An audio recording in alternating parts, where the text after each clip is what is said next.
Asante. Bwana Yesu asifiwe. Bwana apewe sifa. Leo ni siku nyingine tena. Tumepata nafasi ya kuendelea na ibada zetu za nyumbani, ibada za familia. Najua mlitumisi, si ndio? Ya hizi siku hatukuwepo, tulisafiri. Lakini namshukuru Mungu tumerejea salama. Na leo tumeendelea na kitabu chetu cha Mwanzo. Leo tumesoma sura ya 40 mstari wa kwanza hadi mstari wa 23. Last time tulisoma habari ya Potifa, ya habari ya Yusufu na mke wa nani? Wa Potifa. Na tulisoma katika Mwanzo ile 39. Kwa leo ni mwendelezo, baada ya 39 ni 40. Tumeona kwamba katika Mwanzo 39 Yusufu baada ya kukimbia katika lile tukio la mke wa Potifa, yule Potifa alimpeleka Yusufu wapi? Gerezani. Hii sura ya 40 inazungumzia sasa maisha ya kwanza yalivyokuwa kule gerezani alikokuwa amepelekwa nani? Yusufu. Yusufu walikuwa wametania, wenzake wamezoea kumuita Yusufu muota ndoto, lakini wakawa wanamuita Yusufu ni bwana ndoto, kwa sababu alikuwa na uwezo mkubwa wa kuoneshwa jambo na akalitafsiri, kwa sababu kazi ya kutafsiri ndoto ilikuwa ni kazi ya nani? Ya Mungu. Mungu ndo aliyekuwa anampa maono kutafsiri. Na kuanzia hii sura ya 40 mpaka kuendelea tutakuwa tunaona ndoto mbalimbali ambazo Yusufu alikuwa akizitafsiri, zilizokuwa zinatokana na watu. Yeye alikuwa mtu unamuelezea jambo lake, nimeota ndoto iko hivi na hivi, kwa kuwa kila mmoja hana uwezo wa kutafsiri ndoto. Kuna wakati wengi wanasema kuota ndoto kunatokana na mawazo ulioyafikiria kutwa nzima, lakini Mungu alikuwa anatumia ndoto, anatumia maono, kama vile unaona kitu ambacho kinaweza kikatokea baadaye ili kukualert. Na bado Mungu anazungumza kupitia ndoto. Mpaka leo unaweza ukaota ndoto ambayo inakupa tahadhari kwamba labda katika watu unaohusiana nao kuna mmoja atakugeuka, ama umeruhusu jambo fulani ambalo linaweza likawa ni hatari, ama Mungu anaweza akakupa ndoto kuashiria kwamba jiweke tayari juu ya jambo hili. Sasa wengi huwa hatuwezi kutafsiri ndoto kwa sababu mwenye kupa tafsiri sahihi ya ndoto ni Mungu. Na hao atakupa nafasi ya kutafsiri ni pale ambapo utamuomba Mungu akusaidie kuitafsiri ile ndoto, kwamba Mungu, nimeota ndoto hii, una ujumbe gani juu ya ndoto hii? Ni Mungu ndiye anayeweza kukupa uwezo wa kutafsiri ndoto unazoziota. Wengine wanaweza kasema ameota tu, huyo atakuwa ameshiba wali maharage, ameota tu. Lakini ndoto za kimungu zinakuja katika namna ya matukio. Scenario inatokea, unakuwa unasikiliza, unaona kabisa kama mtu ambaye amefumbua macho, matukio yanatokea, kuna huyu kaja, na wengine kabisa unaweza ukaletewa sura zao, unazijua huyu ni fulani, huyu ni fulani na huyu ni fulani. Lakini mwenye uwezo wa kukupa nguvu na maarifa ya kutafsiri ndoto ni Mungu. Bwana apewe sifa. Kwa hiyo Yusufu alivyoenda gerezani akakutana kule na watumishi wawili wa mfalme ambaye alikuwa anaitwa Farao, mfalme wa Misri. Walikuwa wametupwa gerezani baada ya kuwa walifanya makosa katika nyumba ya nani? Ya mfalme. Hapa tunamuona mnyweshaji mkuu pamoja na mwokaji mkuu. Mnyweshaji mkuu alikuwa akisimamia masuala mazima ya nini? Ya vinywaji vya mfalme, na mwokaji ilikuwa ni vyakula ambao ni mikate.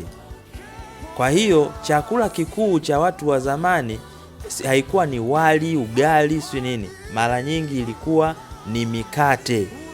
na zabibu, yani hii zabibu grapes, yani yale ni mazao ambayo ni vyakula vya asili vya watu wa huko wa Misri na Israeli na watu wa Mashariki ya Kati. Wengi wanapenda sana mikate na zabibu.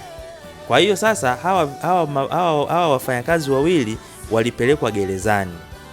Walimkosea mfalme akawapeleka gerezani. Sasa hawa wafanyakazi wa mfalme si ndio akaota sasa ndoto usiku?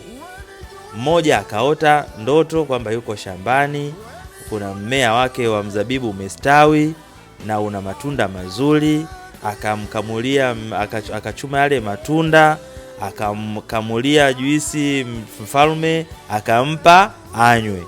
Huyu wa pili naye akaota kwamba ameona nyungo 3 zilizojaa mikate na ameweka kichwani, na kule kichwani akiwa ameweka nyungo yake kichwani kwenye mikate, akaja ndege akala nini? Mikate ambayo iko juu ya kichwa chake. Ndipo wakamfuata Yusufu na kumuuliza kwamba nini tafsiri ya hizi ndoto? Yusufu akasema mwenye kutafsiri ndoto ni Mungu. Kwa hiyo Mungu amewapeni ujumbe na mimi nataka ni utafsiri kwenu kama ifuatavyo. Wa kwanza alikuwa ni mnyweshaji mkuu. Akasema wewe bwana umesema kwamba umeota kwamba anasema umeota uko na mzabibu mbele yako, na katika mzabibu kulikuwa na matawi 3, nao ulikuwa kana kwamba unamea na umechanua maua, vishada vyake vikatoa zabibu zilizoiva, na kikombe cha Farao kilikuwa mkononi mwako, ukazitoa zabibu ukazikamua katika kikombe cha Farao na ukampa Farao kikombe mkononi mwake.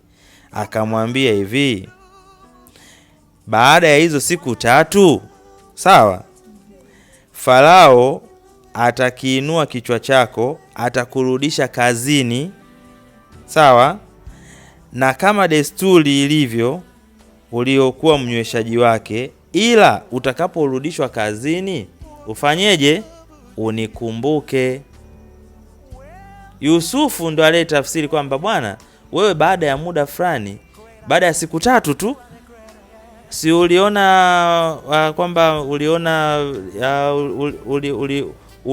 uliona katika ndoto yako kwamba katika hizo uliona kwamba kuna matawi 3. Hayo matawi 3 ni siku 3. Kwa baada ya siku 3 tangu leo utarudishwa kazini. Lakini utakaporudishwa kazini usinisahau kwamba mimi nimetupwa gerezani au umetupwa gerezani ukakutana na mtu ambaye amekutafsiria kwamba baada ya siku 3 utarudishwa kazini kwako Ikulu ya Mama Samia.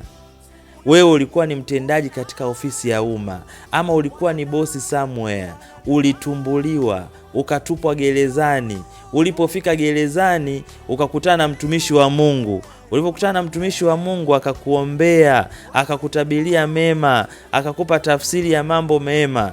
Lakini akakwambia utakapotoka usifanyaje?